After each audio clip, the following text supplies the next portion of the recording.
Hello, listeners. It's Gunter Swoboda here with some exciting news.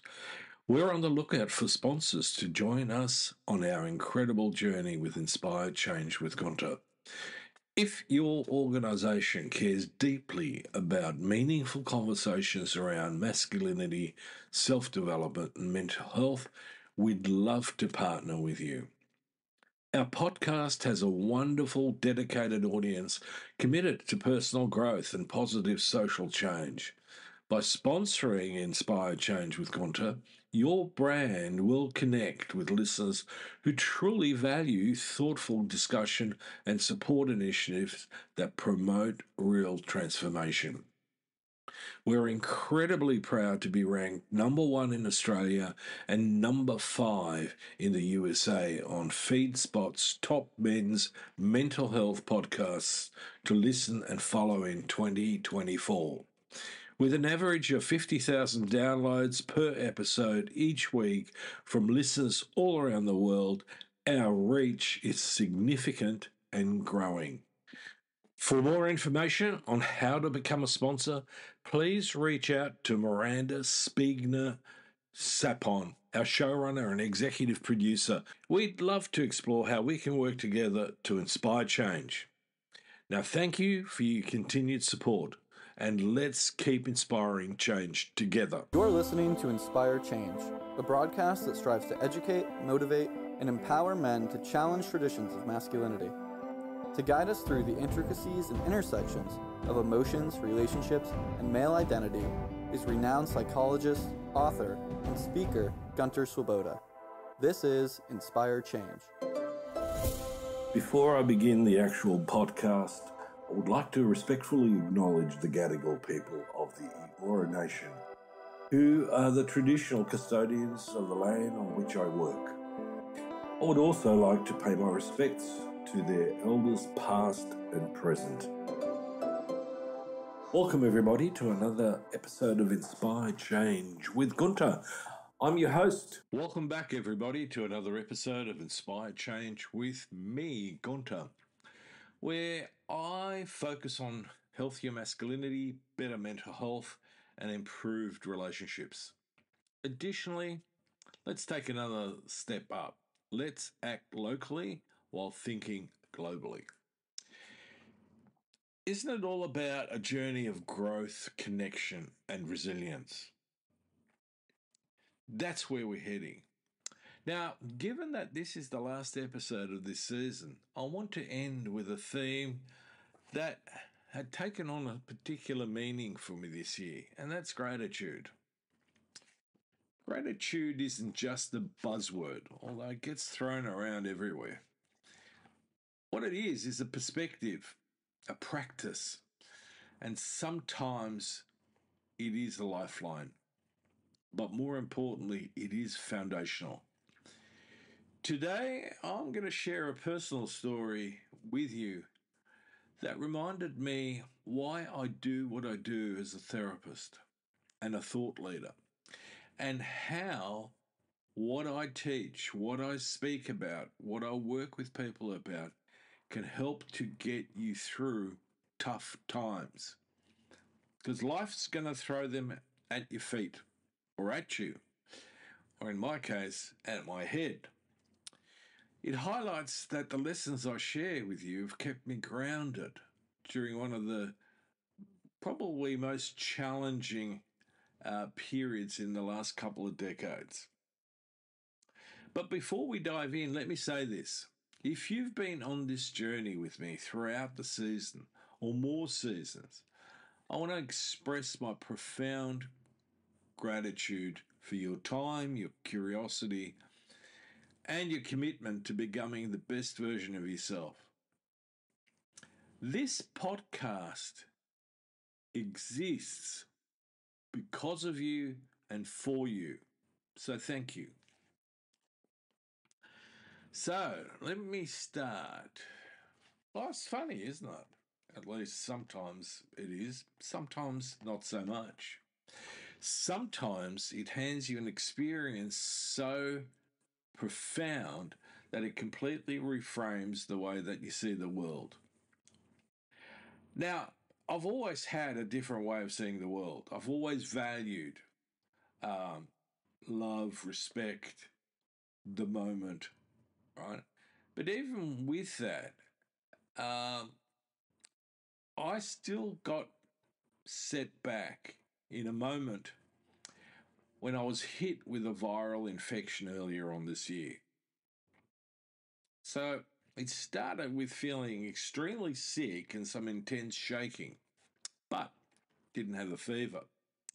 I called my GP, who sent me off for a blood test.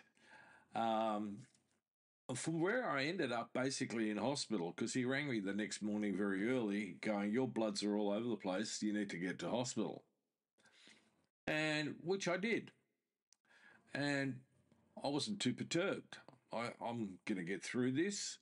And I thought I'd just walk out, having been checked over that it's not absolutely terrible, with some antibiotics and some instructions on bed rest. Well, it turned out that life had other plans. Because of my symptoms, the doctors ran a barrage of tests, mainly blood tests, and they couldn't pinpoint the infection down. And because my blood profile was all over the shop, really bad, according to the GP, they started running CT scans, MRIs, and including a PET scan. And what they found shocked me and my wife. It appeared that I had a lesion in my cranium, my skull. I personally didn't walk into that hospital looking for anything beyond relief from the virus.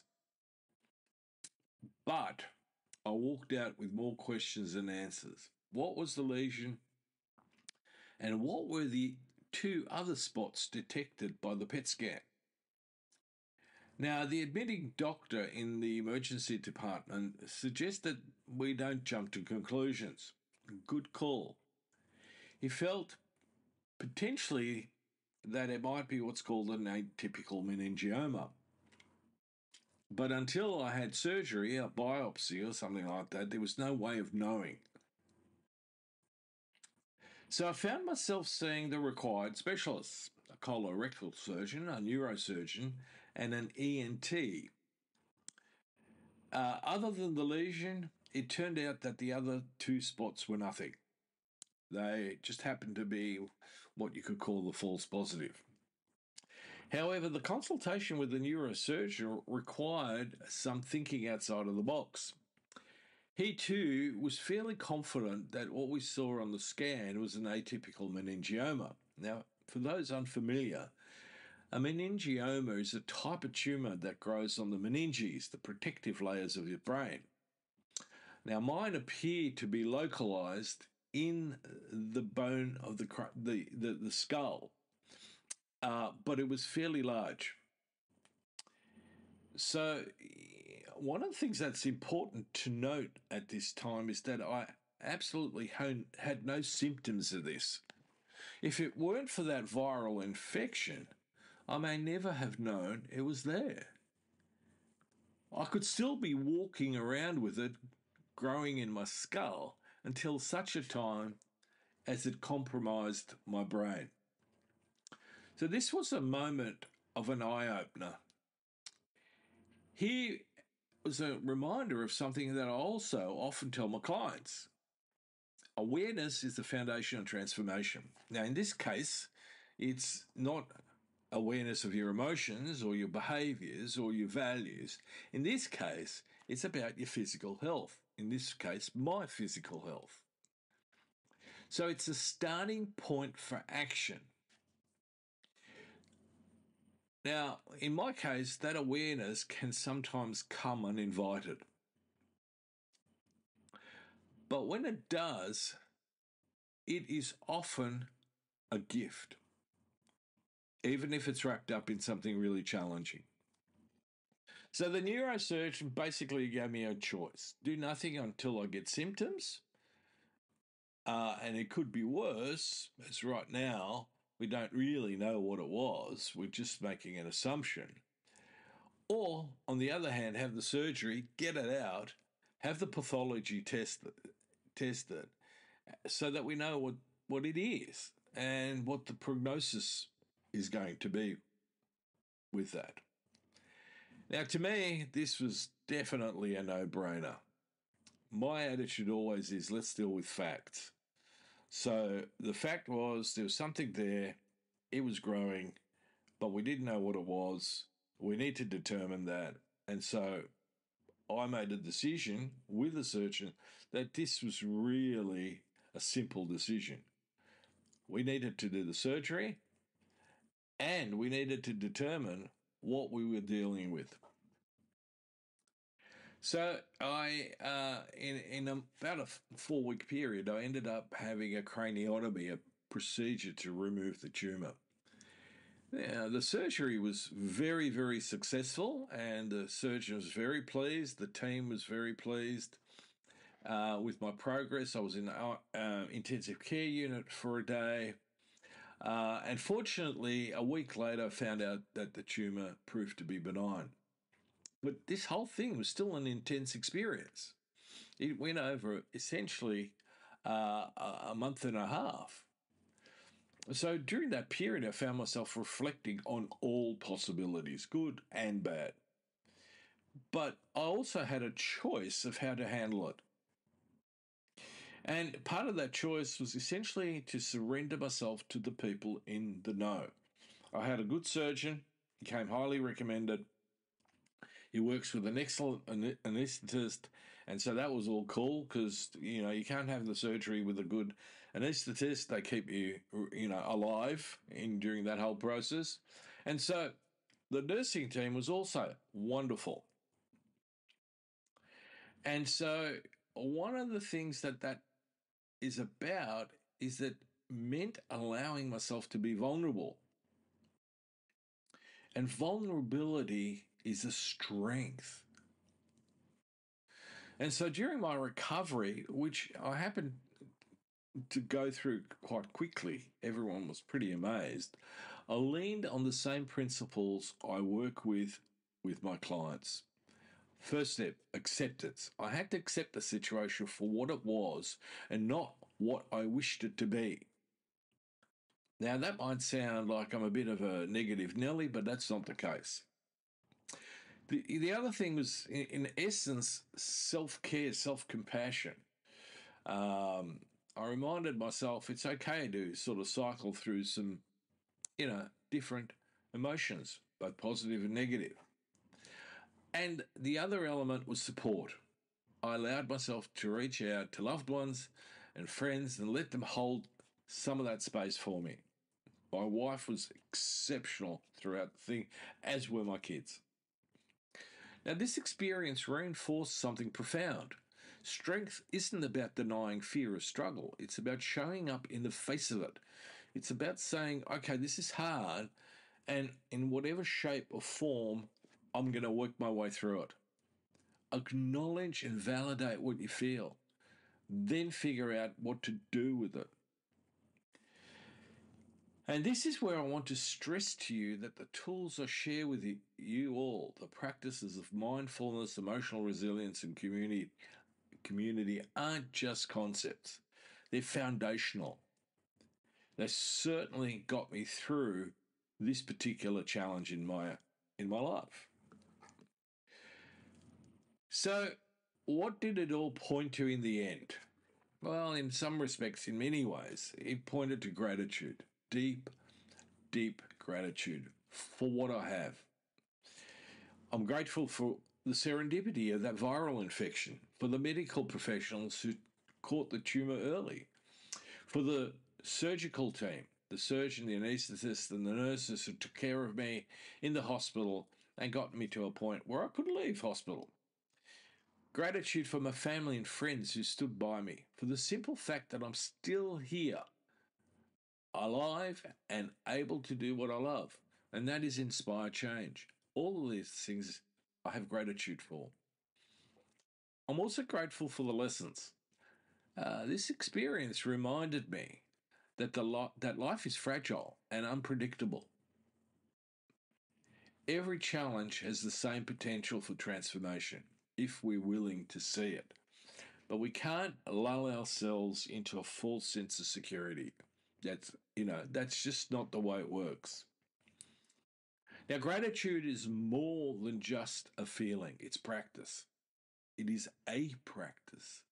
It's something you cultivate daily, even in the face of adversity. It's about finding the good, no matter how small, and holding onto it as a beacon of hope. So, as I close out this season, I want to leave you with 3 key takeaways about gratitude. As I said, gratitude begins with awareness. Pay attention to the moments, big and small, that bring value to your life. Don't wait for a wake up call, especially not to start noticing what's good in your world. I personally have always felt grateful, especially facing a similar challenge with my wife a few decades ago, where I had to confront her mortality. Gratitude thrives in vulnerability. When you allow yourself to be open and honest about your struggles, your fears, and needs, you create space for connecting and healing. And as I said, and this is again a reminder, gratitude is practice. It's not something you feel once and forget. You nurture it daily. Might be through journaling, reflection, or simply saying thank you to the people who matter. Part of this podcast is my thank you to the people who matter. Now, as we look ahead, remember this: life is unpredictable. So cherish the moments of beauty, love, and connection. Keep cultivating gratitude. Keep leaning into growth. And keep inspiring change in yourself and the world around you. Now, as we look ahead, I'm excited to announce that Inspired Change with Gunter will return for season 7, which blows me out a bit. Essentially that means I've been doing this for 7 years. Now, in that context, I would love you to join me as a member of our growing community. Now, being a member comes with unique benefits designed to deepen your connection with our work and empower your journey of transformation. So the membership perks for this include a pre-order of a signed copy of Amulets of Power, the book my wife and I wrote, and it's book 1, to potentially meet me in an exclusive in-person appearance, receive advance notice of any book tours and talks, to enjoy a private 30-minute video call, Q&A with me, participate in a group video webinar for live discussions, gain advance notice and discounts for upcoming works from Bonfire Cinema by Lauren and myself. Also, to access a bonus audiobook sample from Amulets of Power, Book 1, and an automatic membership to the Inspire Change with Gunter Changemaker Collective, where you can connect with like-minded individuals committed to growth and transformation. So here's my usual call to action. I encourage you to take the next step in your journey. Join us as a member and gain access to these exclusive benefits while becoming a pivotal part of the Inspire Change community. We will leave you with a membership link to learn more and how to sign up. Now remember, our community is global. At this very moment, we get 75,000 downloads during the week. So there's a lot of people out there who are tuning in, and it'd be good to reach out and connect, hopefully to help each other inspire. Until next season, one for which I'm very excited, this is me reminding you to stay grounded, stay grateful, and above all, stay inspired. Take care, and I'll be with you soon. Now, this is me signing off for the year. Love to hear from you. And if you're interested, please check out my work on www.gunterswoboda.com or www.goodmengreat.com. Thank you for listening to Inspire Change, a broadcast that strives to educate, motivate, and empower men to challenge traditions of masculinity. For more information on the Making Good Men Great movement, or for individual or group coaching sessions with Gunter, visit goodmengreat.com.